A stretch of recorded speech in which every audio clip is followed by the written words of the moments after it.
জয় গুরু। সবাইকে লাড্ডু গোপাল চ্যানেলে অনেক অনেক স্বাগত জানাই। গুরুদেবকে প্রণাম জানিয়ে, মাতা পিতাকে প্রণাম জানিয়ে আজকের এই পাঠ শুরু করব। মূল পাঠে আসার আগে শ্রী শ্রী রাম ঠাকুরের শ্রীচরণ কমলে সশ্রদ্ধ প্রণাম জানিয়ে আজকের পাঠ শুরু করব। ঠাকুরের লীলা কথা পার্ট 1 থেকে নিয়ে পার্ট 48 অবধি আপলোড হয়েছে। আজকের এই পাঠ, আজকের এই ভিডিও পার্ট 49। মূল পাঠে আসবো। আজকের পাঠে শ্রী শ্রী সত্যনারায়ণের কথা নিয়ে কিছু কথা থাকবে পাঠের মধ্যে, সেই কথাই পাঠ করে শোনাবো। আসছি মূল পাঠে। জয় রাম, জয় গোবিন্দ, জয় জয় শ্রী সত্যনারায়ণ। তো ঠাকুর বলছেন, ঠাকুরকে জিজ্ঞাসা করা হয়েছিল যে শিরনি কি। আমরা দেখেছি যে সত্যনারায়ণের, শ্রী শ্রী সত্যনারায়ণের পূজাতে শিরনি দেওয়া হয়। আটা থাকে, গুড় থাকে একটা নির্দিষ্ট মাপে, দুধ থাকে, কলা থাকে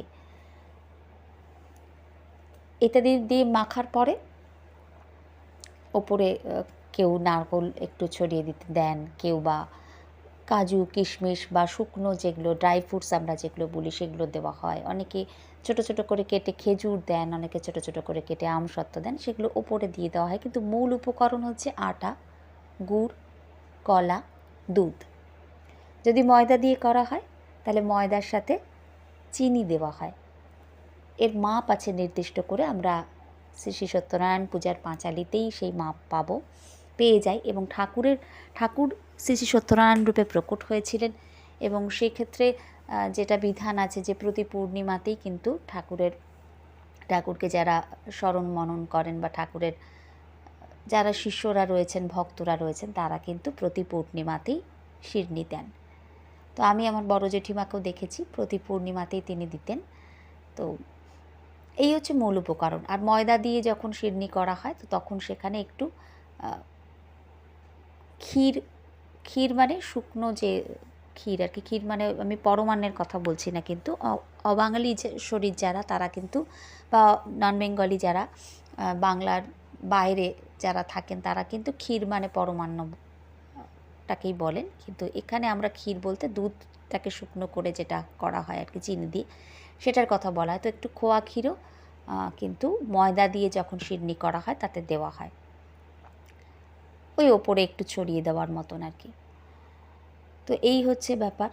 আর শিরনি প্রসাদ খুব সাবধানে, যেটা আমি শ্রী গুরুদেবের কাছে শুনেছি, খুব সাবধানে নিতে হয়। এবং সত্যনারায়ণের, শ্রী শ্রী সত্যনারায়ণের যে ব্রত কথা সেটাও খুব সাবধানে মানে খুব মন দিয়ে শুনতে হয় বলা হয়। যে কোনো কথা, যে কোনো পূজা পাঠই মনোযোগ দিয়ে করাটাই বিধান। কেননা উনি বারংবার পরীক্ষা নেন, সত্যপীঠ বা শ্রী শ্রী সত্যনারায়ণ বারংবার পরীক্ষা নেন। তো শিরনি প্রসাদ এক কণাও যেন, প্রসাদ কখনোই মাটিতে মানে পড়লো এইভাবে ছড়িয়ে ছিটিয়ে ফেলে চুড়ে খাওয়া, কোনো জিনিসই খাওয়া উচিত নয়। সব কিছুই তাই ওইভাবেই খেতে হয় প্রসাদ জ্ঞানে। তো শ্রী শ্রী সত্যনারায়ণ পূজার যে ব্রত কথা সেটাও খুব মন দিয়ে শোনা উচিত, এবং সেটাই বিধান আর কি। এবং তারপরে প্রসাদ গ্রহণ করা।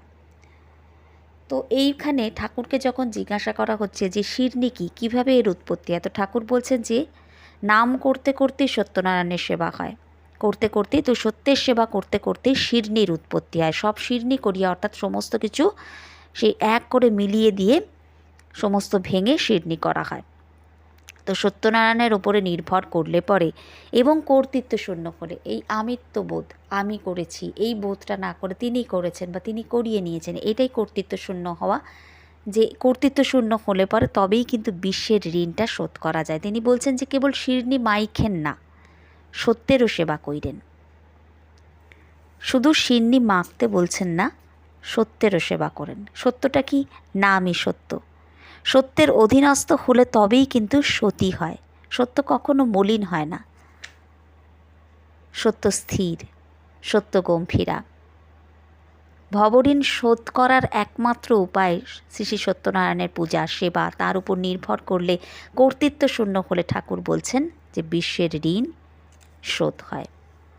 এবারে তিনি বলছেন, তাকে যখন জিজ্ঞাসা করা হচ্ছে যে কিভাবে সেবা করতে হয়, কী কী দিয়ে সেবা করতে হয়, তিনি বলছেন রূপ, রস, শব্দ, গন্ধ, স্পর্শ, এই পঞ্চরসে সত্যনারায়ণের, শ্রী শ্রী সত্যনারায়ণের সেবা করতে হয়। পঞ্চরসে শ্রী শ্রী সত্যনারায়ণের সেবা করতে হয়। রূপ, রস, শব্দ, গন্ধ, স্পর্শ।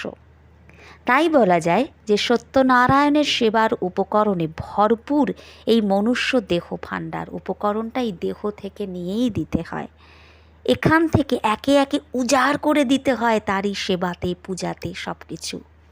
শ্রীরূপ জাগাতে নিবেদন করতে হয় আখি যুগলকে। আমরা চোখ দিয়ে তার রূপ দেখব। শ্রীরূপ জাগাতে নিবেদন করতে হয় আখি যুগলকে। শ্রী মধুর রস জাগাতে নিবেদন করতে হয় জিহ্বাকে, রসনাকে। শ্রীনাদ ব্রহ্ম শ্রবণে নিবেদন করতে হয় শ্রবণেন্দ্রিয়কে, অর্থাৎ নিজেদের কানকে। শ্রী দিব্য গন্ধ জাগাতে নিবেদন করতে হয় ঘ্রাণেন্দ্রিয়কে।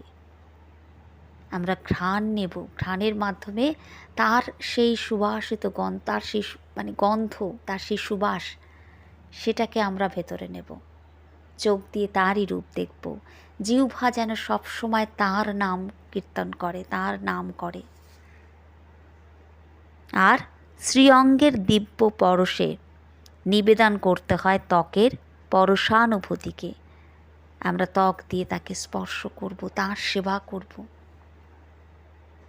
এগুলোর ভাব একে একে নিবেদন করে সমাপন করতে হয় শ্রী শ্রী সত্যনারায়ণের সেবা, পূজা।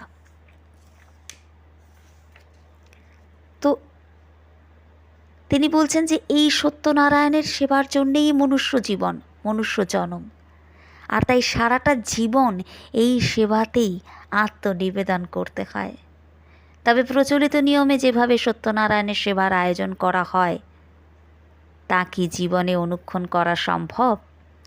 অনুক্ষণ এই সেবার কাজ চালাতে গেলে এর রীতি এবং পদ্ধতিটাকে একটু সহজতর করতে হয়। তাই পরম দয়াল ঠাকুর সর্বসাধারণের কথা ভেবে এই সেবা কাজ সার্বজনীন এবং সর্বকালের জন্য একেবারে সহজ এবং সরল করার উপায় দিলেন।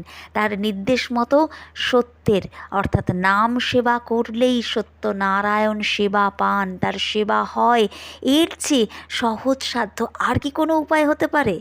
কোনো প্রকার উপকরণের ভাবনা নেই, আর্থিক, কায়িক বা অন্য কোনো প্রকার কষ্টের আয়োজন নেই, শুধু নামের সেবা, নামই সত্য। কারোর জন্য অপেক্ষা বা নির্ভর করার দরকার নেই। আয়োজনে ত্রুটি, বিচ্যুতি বা দ্বিধাদ্বন্দ্বের কোনো অবকাশ নেই। সত্যনারায়ণের সেবার মুখ্য উপকরণ হলো আনন্দের যোগান, কেবল আনন্দের যোগান।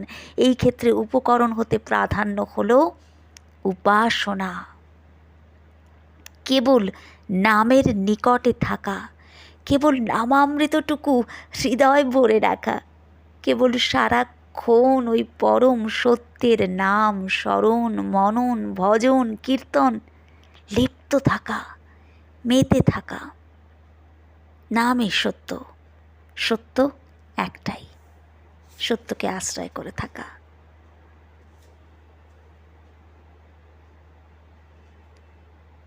তো তার আবির্ভাব কেন হলো?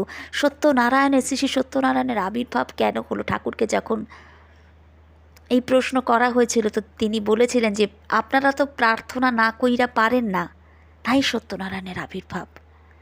অভাবী হোক আর স্বভাবী হোক, মানুষ যেন কোনো কিছু না চেয়ে থাকতে পারে না। যে যত আপন তার কাছে আবদারও তত বেশি। প্রাণের ঠাকুর পরম আপন, তাই তার কাছে চাওয়া পাওয়ারও যেন অন্ত নেই। এই কারণেই তার এই সত্যনারায়ণের ভাব, যে যা চান তাকে তিনি কৃপা করে তাই দেন। যারা ধন সম্পদ, পুত্রকন্যা, সুখ দুঃখ বিমোচন, পার্থিব যা যা চান তা সবই পান। আবার যারা দয়ার, ভাবের, ভক্তির, আনন্দের রস যা যা চান তারা এ সবই তার কাছে পান। কেহ চান সত্য, নিত্য, অক্ষয়, অমৃত ধন। আবার যারা চান ক্ষণস্থায়ী, অস্থায়ী, অনিত্য, অসার বস্তু, তারা সেটাই পান। সত্যনারায়ণের অফুরন্ত ভাণ্ডারের অফুরন্ত সম্পদে কারোর জন্য কোনো মানা নেই। যে যত পারো ততই লুটে নাও। তবে দয়াল গুরু সত্যনারায়ণের এই বাণীর প্রতি লক্ষ্য রাখতে হয়। গুরু আসেন নিতে, তিনি দিতে আসেন না। দিয়ে তিনি বিলম্ব ঘটাতে চান না। তাই তার কৈবল্য ভাবের শুভ আবির্ভাব। কৈবল্যনাথ কৈবল্য ধামে নিতে আসেন। তিনি মহামুক্তির ধামে তার সাথে, তার কাছে নিতে আসেন। তিনি ওই প্রারব্ধগুলোকে কাটিয়ে তার কাছে নিয়ে যান। যেটা আমি বললাম যে শ্রী গুরুদেব যে বিষয়টা বস্তুটির প্রতি আমার একটা খুব আসক্তি ছিল সেটি তিনি নিয়ে গেছেন সঙ্গে করে। এরকম কত কিছু তিনি কৃপা করে নিয়ে কাটিয়ে দিয়ে যান, ভোগটা করিয়ে নেন, তারপর তার সাথে নিয়ে যান। কখনো এই জাগতিক জিনিস প্রচুর প্রচুর দিয়ে তাকে আটকে রাখা, তাকে আরও এগুলোর মধ্যে জড়িয়ে দেওয়া, সদ্গুরুদেবরা তা করেন না। আর গুরুদেব কেমন তা বিচারে কাজ কি? তিনি যা বলে গেছেন তার বাণীর সেই বাণীটুকুকে সেবা করাই কিন্তু শ্রী গুরুদেবের সেবা। এই জগতের যা অস্থায়ী বলছেন তিনি, যা ক্ষণস্থায়ী বিনাশশীল দ্রব্য নিয়ে অসারের খেলায় মাতিয়ে জন্ম জন্মান্তরের জনম আর মরণের ফাঁদে পড়ে বিলম্ব হোক তিনি কখনো চান না। এতে নিত্যধামে যেতে বহু জন্ম সময় লেগে যায়। আর তাই নিজের বিবেক বুদ্ধিতে ঠিক করে সত্যের কাছে চাইতে হয়, যা কিছু নিত্য সত্য চিরন্তন তাই যেন চাই, তাই যেন পাই। তবে প্রশ্ন হলো, লোকে যার কাছে এত সব চায় তাকে কি কখনো চায়? আমরা অনেক কিছু চাই ঈশ্বরের কাছে, ঠাকুরের কাছে, কিন্তু তাকে কি চাই? এটাই হচ্ছে প্রশ্ন। এর আগেও একবার বলেছিলাম যে পাঠের মধ্যে যে একটি বাচ্চা ছেলের কথা, যাকে তার বাবা মা যখনই মন্দিরে নিয়ে যেত কখনো সে নিজের জন্য কিচ্ছু চাইতে পারতো না। আমারই পরিচিত একজনের কাছে বাচ্চাটির বাবা এসেছিল।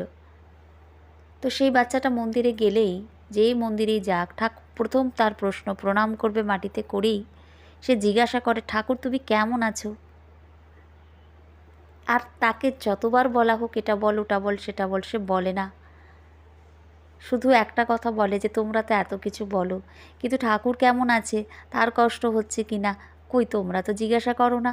সত্যিই তাই, এইটুকু বাচ্চার মনের মধ্যে কত সহজভাবে সে কিন্তু এই কথাটা বুঝে গেছে। এটাই পূর্বজন্মের সংস্কার, এমনি এমনি হয়নি, সে ওটা নিয়েই এসেছে। তো এই শ্রী শ্রী সত্যনারায়ণ পূজার সেবার একটা ঘটনা পাঠ করে আজকের এই পাঠকে বিশ্রাম দেব। তো আসছি সেই কথাতে। বলছেন এখানে যে এক মহালীলায় এক মহাভাব প্রকাশিত করলেন ঠাকুর। তো শ্রীযুক্ত রোহিণী কুমার মজুমদার মহাশয়, চাঁদপুরের গৃহাঙ্গন। তো প্রাণের ঠাকুরের উপস্থিতিতেই আয়োজন হলো সত্যনারায়ণের সেবার। আর এর জন্য সকল প্রস্তুতিও সম্পন্ন হয়েছে। এবার অপেক্ষা শুধু পূজারী ব্রাহ্মণের আসার। তো সন্ধ্যা গড়িয়ে গেল, রাত হলো, কিন্তু ব্রাহ্মণ কোনো কারণে আসছেন না। তাহলে কী হবে উপায়? তো বিচলিত মনে রোহিণীবাবু ঠাকুরকে এই পরিস্থিতি জানানোর সঙ্গে সঙ্গে ঠাকুর বললেন, কেন, আপনি গিয়াই পূজায় বসেন। ঠাকুরের এহেন নির্দেশে রোহিণীবাবু তো পড়লেন মহাবিপাকে। তিনি সবিনয়ে বললেন, বাবা, আমি তো পূজার নিয়মকানুন আর তন্ত্রমন্ত্র কিছুই জানি না, আর আমি তো ব্রাহ্মণ নই। আমার পূজায় ব্রাহ্মণগণ আপত্তি করবেন, হয়তো কেউ প্রসাদও নেবেন না। এবারে ঠাকুর গম্ভীরভাবে বলতে লাগলেন, পূজার নিয়ম কানুন আর মন্ত্রতন্ত্র আপনার কিছুই জানতে হইব না। যেভাবে ভোগ দেন সেভাবেই ভোগ দিবেন। আপনি গিয়া বসেন, আমি তো আছি। তো সেদিন রোহিণীবাবু শুধু নাম আর হৃদয়ের অচলা ভক্তি দিয়ে চোখের জলে পূজার সমাপন আর কেবল ভাব দিয়েই ভোগ নিবেদন করলেন। ভাবগ্রাহী জনার্দনের পূজার সমাপনান্তে ব্রাহ্মণ অব্রাহ্মণ সকলের মাঝে প্রসাদ বিতরণ করা হলো। সকলে বিনা বাক্য ব্যয়ে প্রসাদ আস্বাদন করে কৃতার্থ হলেন। আর প্রাণের ঠাকুর একজন অব্রাহ্মণকে দিয়ে শুধু নাম ও ভক্তিতে সত্য নারায়ণের সেবার এক অভূতপূর্ব দৃষ্টান্ত স্থাপন করে নিজ নিজ আরাধ্য দেবতার সেবায় এগিয়ে আসার সুযোগ দিলেন সকল সম্প্রদায়কে। নিজ নিজ আরাধ্য দেবতার সেবায় এগিয়ে আসার সুযোগ দিলেন সকল সম্প্রদায়কে। আমি সবার কাছে অনুরোধ করব এই শেষ লাইনটা একটু ভালো করে মন দিয়ে শোনার জন্য। আজকের পাঠকে আর দীর্ঘায়িত করব না। শ্রী শ্রী রাম ঠাকুর লীলা কথা আলাদা প্লেলিস্ট করা আছে। সবার কাছে অনুরোধ রইল, আপনারা যারা আগের পাঠগুলো শোনেননি, শ্রী শ্রী মাধব পাগলাজির কথা, তো একদম শুরু থেকে আপনারা সেগুলো শুনে নিতে পারেন। এই প্লেলিস্টের মধ্যেই দেওয়া আছে, এবং আজকের এই পাঠ, আজকের এই ভিডিও ওই প্লেলিস্টেরই অন্তর্গত। আর ডেসক্রিপশন বক্স খুললেই আপনারা এই প্লেলিস্টের লিঙ্ক পেয়ে যাবেন। আজকের পাঠকে এখানেই বিশ্রাম দিচ্ছি। জয় গুরু, জয় গুরু, জয় গুরু।